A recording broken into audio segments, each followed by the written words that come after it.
il y a des mauvais désirs, malgré que tu es né de nouveau dans ton esprit. Tu donnes ta vie à Jésus-Christ ici, ton esprit naît de nouveau et tu es déclaré saint. Mais tu sens dans ton âme, tu as la colère, tu as la haine, tu as des mauvais désirs, des mauvais penchants. Tu sens en toi une lutte entre la sainteté de position que tu as reçue et ta réalité. Dans ta réalité, tu sens que tu es toujours mauvais, mais dans l'esprit, tu es transformé. Que faire? Qui a déjà vécu ça? Où tu donnes ta vie à Jésus. Tu as une intimité avec le Saint-Esprit dans ton esprit. Là, tu as la haine du péché. Tu ne supportes pas le mal. Tu ne supportes pas les mauvais désirs. Mais dans ton âme, tu ressens autre chose.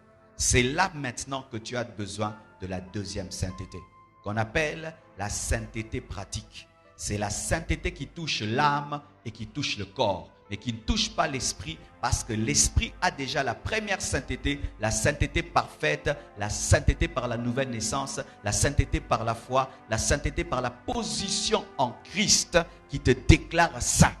Alléluia. Est-ce que vous me suivez? Il convient dans les églises qu'on enseigne sur des choses que nous disons tout le temps vite, mais que tu dois maîtriser et comprendre. Car à la fin des temps, si l'église n'est pas enseignée, vous n'allez pas tenir devant les fausses doctrines. Car je vous dis, il y a des fausses doctrines qui se préparent. Tu ne sauras pas discerner le bien et le mal si tu n'es pas assis dans les Écritures. Certains au milieu de vous, vous recevez Jésus-Christ tout le temps à cause de votre âme, alors que votre esprit est déjà sauvé. Pourquoi? Parce que tu ne sais pas qu'il y a la sainteté de l'esprit et la sainteté de l'âme.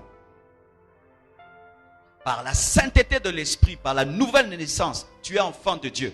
Mais au niveau de ton âme, tu as besoin d'une sainteté pratique. C'est celle dont parle Hébreux 12, verset 14. Que dit Hébreux 12, verset 14? Recherchez la paix avec tous. Ça, c'est au niveau de l'âme. Ce n'est pas au niveau de l'esprit. Et la sanctification. Recherchez la sanctification. Mais Paul a déjà dit que je suis saint. Comment il me dit encore de rechercher la sainteté? C'est la sainteté pratique dans l'âme et dans le corps que je n'ai pas, car j'ai la première, mais pas la deuxième. C'est ainsi que tu sens que le bien que tu veux faire, tu ne sais pas le faire. Le mal que tu ne veux pas faire, c'est celui que tu fais. Dans ton esprit, tu aimes la parole. Dans ton esprit, tu aimes la prière. Tu aimes l'adoration. Tu aimerais mourir en Christ, demeurer en Christ, être humble, être pur. Ça, tu aimes. Quand tu es dans le secret de ta chambre, c'est ce que tu aimes parce que là, tu es en esprit. Mais quand tu dis Amen, ton âme se manifeste et ton corps se manifeste et tu vois une dualité entre la vie secrète de ta chambre, la vie de l'église et ce que tu es réellement dehors.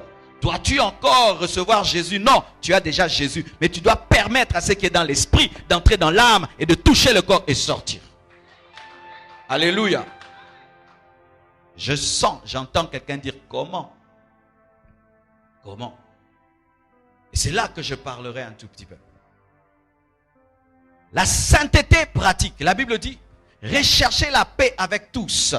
Et la sanctification sans laquelle personne ne verra Dieu. On ne dit pas sans lesquelles personne ne verra Dieu. Tu peux aller au ciel en ayant des ennemis. Français, on est à côté de l'université. Alléluia. La Bible dit, recherchez la paix avec tous et la sanctification sans laquelle. Sans laquelle c'est qui? C'est la sainteté. Ce n'est pas la paix avec tous. Car même Jésus-Christ n'était pas en paix avec tous. Sinon, on n'allait pas le crucifier. Mais il est allé au paradis. Toi, tu ne dois pas haïr quelqu'un. Mais si on te hait, ce n'est pas grave. Tu peux aller au ciel même si on te hait.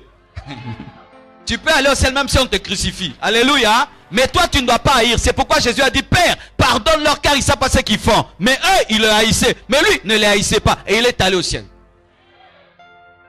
C'est pourquoi vous ne devez pas quémander la paix. Il y a des gens, jusqu'à ta mort, ils te haïront. Même si tu fais tout, ils te haïront. Ils ont décidé de te haïr. Toi, ne les hais pas. Mais tu auras des ennemis. C'est pourquoi il dit, recherchez autant que cela dépend de vous. Recherchez. Fais tes efforts pour être en paix. Mais si ça ne marche pas, sanctifie-toi.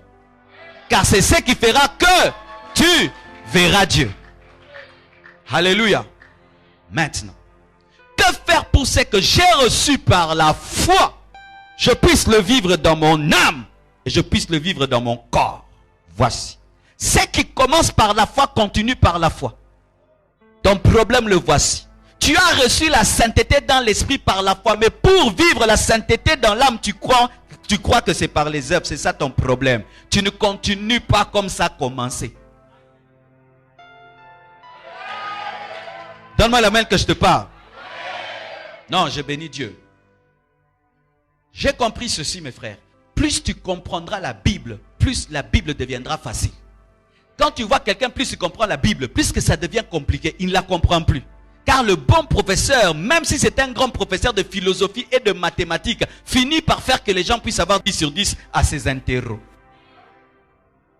Voici, mon frère. Comment faire pour que ce que tu as reçu dans l'esprit puisse être vécu dans l'âme? Tu dois le croire aussi. Autant je crois que je suis saint dans mon esprit, je crois que je peux devenir saint dans mon âme.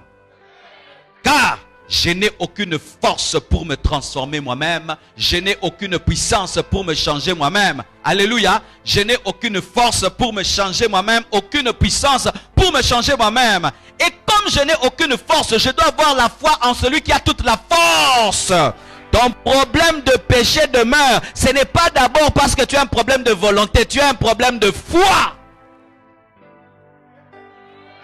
Tu as un problème de foi. La foi en qui? La foi en celui qui a été placé à côté de toi pour t'apprendre à vivre dans la sainteté, le Saint-Esprit. Tu laves toi-même ta maison alors que tu as à ta disposition le savon. Tu conduis la voiture très très mal alors que tu as le chauffeur et tu te bats dans le domaine de la sainteté alors que tu as un coach de la sainteté appelé Saint-Esprit pour t'aider. C'est pourquoi Apocalypse dit, l'Esprit et l'Église disent, viens, pourquoi c'est l'Esprit de Dieu qui t'enseigne, c'est que Jésus aime dans l'âme, car c'est lui qui sait ce qui est dans ton esprit pour le déposer dans ton âme. Le Saint-Esprit habite où? Ton esprit, n'est-ce pas? Mais il n'est pas que dans ton esprit, il est en dehors de ton esprit. Ainsi, il peut prendre ce qui est dans ton esprit, le communiquer à ton âme.